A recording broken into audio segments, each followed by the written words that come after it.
Bismillahirrahmanirrahim. Assalamualaikum warahmatullahi wabarakatuh. Di sini pada video kali ini kita akan membahas bagaimana membuat sebuah jaringan sederhana yang hanya terdiri dari dua buah komputer.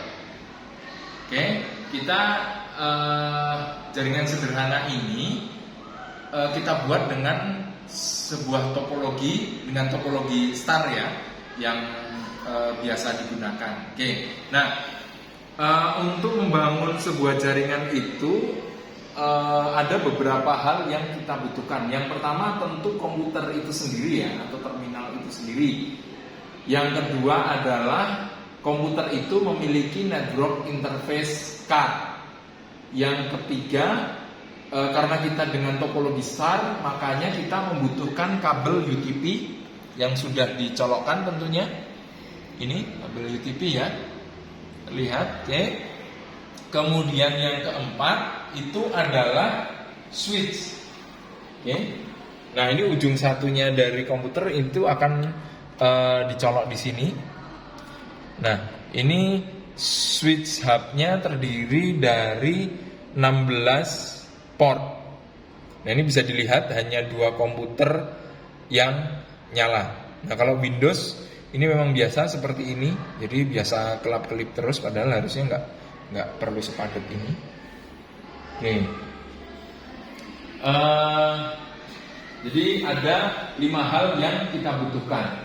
Oke, nah kemudian step by step cara pembuatannya, cara konfigurasinya.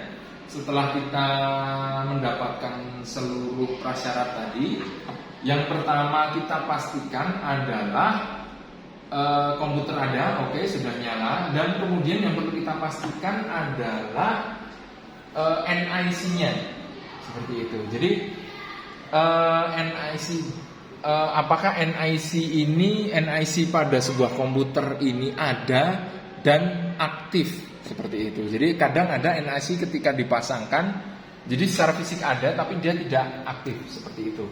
Nah, ada dua macam cara kita untuk mendeteksi apakah NIC kita sudah aktif. Yaitu yang pertama dengan metode command prompt. Sebenarnya ada berbagai macam cara ya di Windows ya. Cuma yang akan kita praktekkan hanya dua, yaitu yang pertama adalah dengan command prompt, atau kita bisa menggunakan dengan yang berbasis graphical user interface. Oke. Kita akan coba yang pertama dengan menggunakan command prompt. Kita akan ketik cmd di sini. Kemudian harusnya di sini akan keluar command prompt. Oke. Nah, ketika kita klik command prompt, kita ketikkan perintah ipconfig. Ingat ipconfig ya. Kemudian kita pencet enter. Nah, di sini bisa dilihat hanya ada satu NIC yang aktif ya. ipconfig hanya mendeteksi yang aktif. Nah, bisa dilihat di sini sudah ada IP-nya 192.168.9.10 dan subnetnya 255.255.255.0. Mengenai IP address dan subnet, teman-teman bisa merujuk ke modul. Nah, ipconfig ini kita bisa mendapatkan sebuah tampilan yang lebih hasil dari IP ini yang lebih detail dengan cara mengetikkan perintah ipconfig/all. Nah, ketika kita mengetikkan ipconfig/all, bukan hanya IP dan subnet mask aja yang keluar, tapi kita bisa mendapatkan, jika ada ya, kita bisa dapat IP, bisa dapat subnet, kita bisa dapat MAC address, kita bisa dapat hostname, kita bisa mendapatkan DNS servernya. Nah, perlu diketahui untuk membuat sebuah jaringan sederhana, minimalnya yang harus dikonfigurasi itu hanya yang pertama IP, yang kedua subnet mask. Tapi ketika kebutuhan kita bertambah, misal sebuah komputer ini harus terhubung ke jaringan yang memiliki internet melalui sebuah gateway, maka default gateway ini nanti harus ada isinya, dan kemudian kalau terhubung ke internet, DNS ini juga harus ada isinya, seperti itu.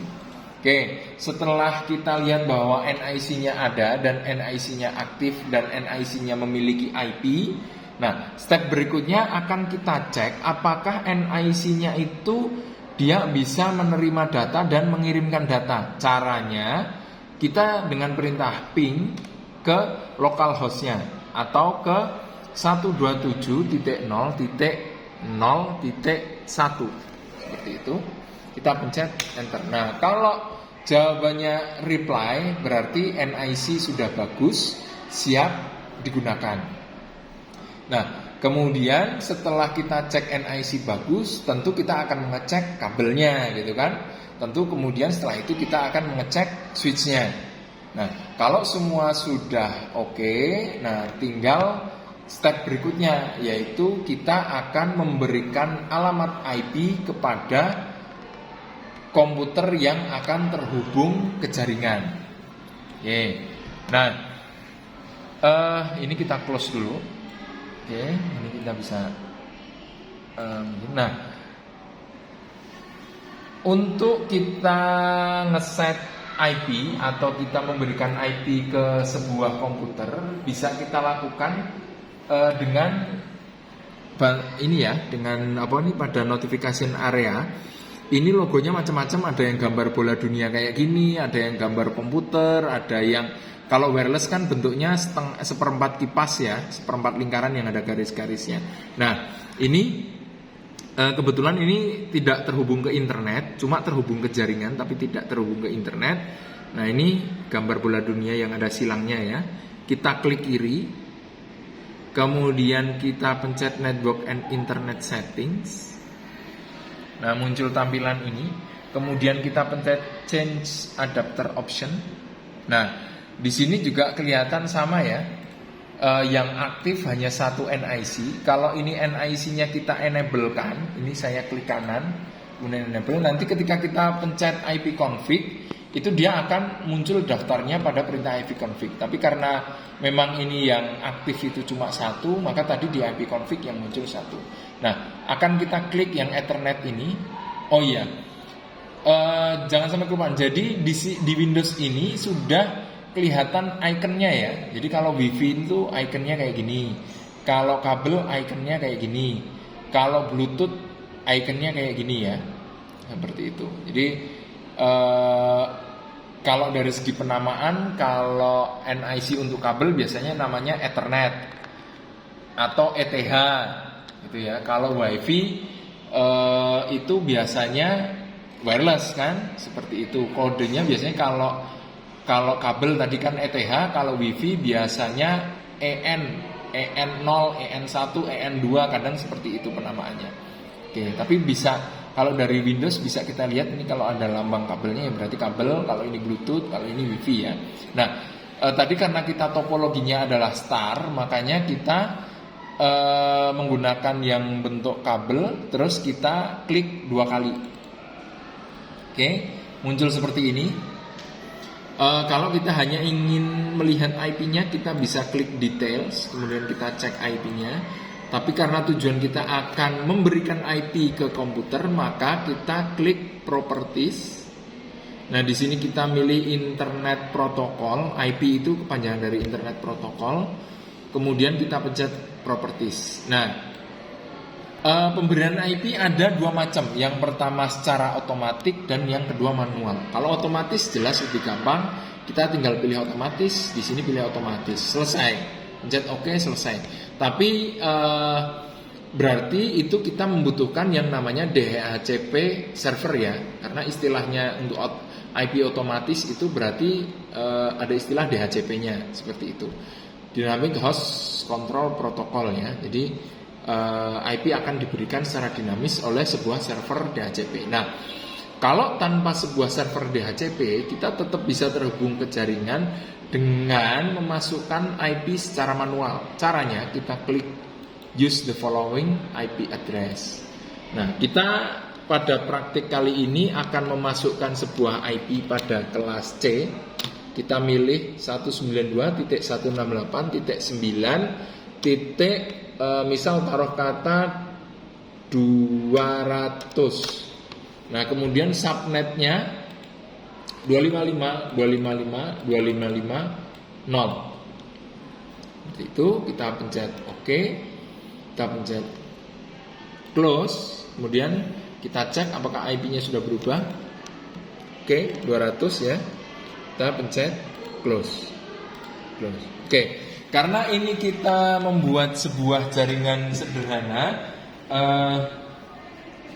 Tadi kami sampaikan bahwa yang dibutuhkan membangun jaringan sederhana dengan dua buah komputer ya. Nah, tadi untuk komputer pertama sudah kita set IP-nya. Nah, komputer yang kedua ini kita harus ngeset IP-nya. Jangan lupa harus pada kelas yang sama karena kita tidak menggunakan router. Jadi kalau dengan router kelas bisa berbeda, tapi kalau tanpa router hanya dengan switch kita harus berada pada kelas yang sama. Oke, caranya sama, klik kanan, klik kiri pada ikon bola dunia yang ini ya, internet. Kemudian kita pencet network and internet settings. Nah, di sini kita klik change adapter option. Oke, kemudian akan muncul seperti tadi ya. Kita pilih yang dengan kabel, kita klik 2 kali. Kemudian kita set IP-nya, ketik properties, internet protocol versi 4, klik properties lagi. Nah, di sini harus pada kelas yang sama. Taruh kata kita mau ngasih IP tadi 200 ya, sekarang kita ngasih IP misal 10, seperti itu. Kita pencet jangan 10, misal yang agak banyak 100, seperti itu. Kita pencet OK. Kita pencet close. Kita cek IP-nya sudah berubah atau belum. Oke, IP-nya sudah berubah menjadi 100. Nah, selanjutnya setelah kita berikan IP, kabel sudah ready, switch sudah siap. Nah, langkah berikutnya adalah kita akan mengetes secara keseluruhan apakah jaringan ini sudah terhubung. Kita cek dengan perintah ping ya, perintah ping yang tadi. Berarti caranya kita buka mana? Di sini nggak ada search-nya, berarti kita tekan start. Search-nya nggak ada ya di sini, berarti ini ya. Oh, ini search, kita ketik CMD. Oke, kita buka CMD-nya. Kita ketikkan perintah ping, diikuti dengan IP pada komputer 1. IP komputer 1 kita tahu 192.168.9.200. Kita pencet enter. Oke. Ketika sudah reply, ini reply-nya cuma sebentar ya. Biar reply-nya ini lama, kita bisa tambahkan opsi -T. Jadi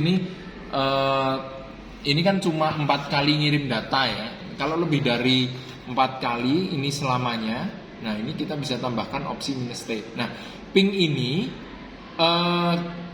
terlihat ya dari perintahnya di sini, pinging IP berapa, IP tujuan kita dengan 32 byte of data. Ini byte-nya 32. Nah, ini latensinya kita dapat yang bagus ini biasanya kurang dari 1 ms.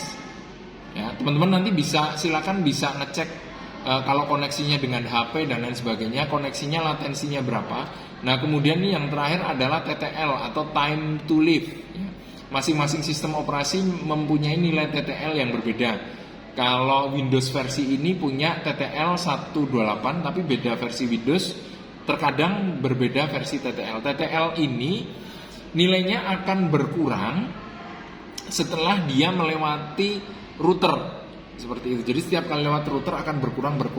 Nah, kalau dia melewati router yang banyak, melampaui nilai TTL-nya, akhirnya nilai TTL-nya menjadi 0, kemudian maka pingnya akan gagal. Jadi seolah-olah pingnya itu akan menampilkan bahwa tidak terhubung. Nah, ini kalau jawabannya reply from 192.168.9.200 seperti ini ya, tampilannya seperti ini, berarti komputer 2 ini sudah terhubung dengan komputer 1. Nah, ini adalah jaringan sederhana kita berarti sudah sukses seperti itu. Nah, kalau tidak berhasil seperti apa tampilannya? Nah, kalau tidak berhasil taruh kata kita mau disable ya, kita mau nonaktifkan NIC-nya, kita matikan NIC-nya. Nah, akan tampil ping transmit file general failure ya, dia tidak ada Ethernetnya. Oke, kita enable lagi. Oke. Nah, dia secara otomatis akan reply lagi kan, ketika dia berhasil menyampaikan itu dia akan reply. Nah, kemudian kalau kita lepas kabel Ethernetnya, kabel UTP-nya kita lepas seperti ini. Nah, kita lepas. Nah, kita lihat pesan errornya. General failure ya, dia tidak bisa keluar. Oke, sekarang kita colok lagi. Kita pasangkan. Oke. Nah, sekarang bagaimana kalau switch-nya yang kita matikan? Oke, ini bisa kita lihat. Ini switch-nya sekarang sedang nyala ya. Ini tadi terhubung di port nomor 7 atau 9 7 atau 10 ya. Kita lepas salah satunya, misal port 7 mana 777 biasanya ada angkanya cuma kecil, sebentar mohon maaf. 1 2 3 4 5 6 7. Nah, port 7 kita lepas. Ini bisa dilihat sudah nggak kedip-kedip lagi ya yang 7. Nah, sekarang kita lihat bagaimana pesan errornya di pingnya. Oke. Pesan errornya adalah seperti ini. Reply from tadinya 200 ya tujuannya ya, tapi ini sekarang reply from 100, destination host unreachable. Oke. Kalau Windows tulisannya kayak pesannya seperti ini, tapi kalau Linux biasanya pesannya request timeout seperti itu. Jadi tadi bisa dibedakan ya, ada pesan error yang ditampilkan berbeda antara NIC-nya tidak aktif, kemudian kabelnya lepas, kemudian kabel di switch yang lepas. Jadi ketika keluar dari terminal, maksudnya kabelnya itu sudah sukses nempel di terminal, tapi kabelnya itu putus entah di mana. Dalam kasus ini di switch ya, itu pesan errornya adalah destination host unreachable. Kemudian sekarang kita pasangkan lagi. Tadi di port nomor 7 ya, kita colokkan lagi sebentar. 2, 3, 4, 5, 6, 7. Oke, sekarang ini nyala-nyala. Nah, kedip-kedip ini adalah komputer ini sedang mengirimkan data ya.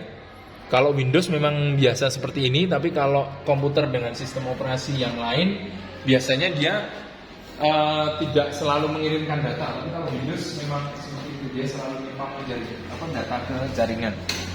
Oke, nah ini bisa kita lihat lagi. Nah ini yang bagus, ini ada TTL-nya sempat lama, latensinya sempat lama ini 990 ms seperti itu. Nah ini kalau jaringannya normal ini antara 1 ms. Oke, saya kira seperti itu. Ini adalah bagaimana membuat dan mengkonfigurasi sebuah jaringan. Terima kasih. Wassalamualaikum warahmatullahi wabarakatuh.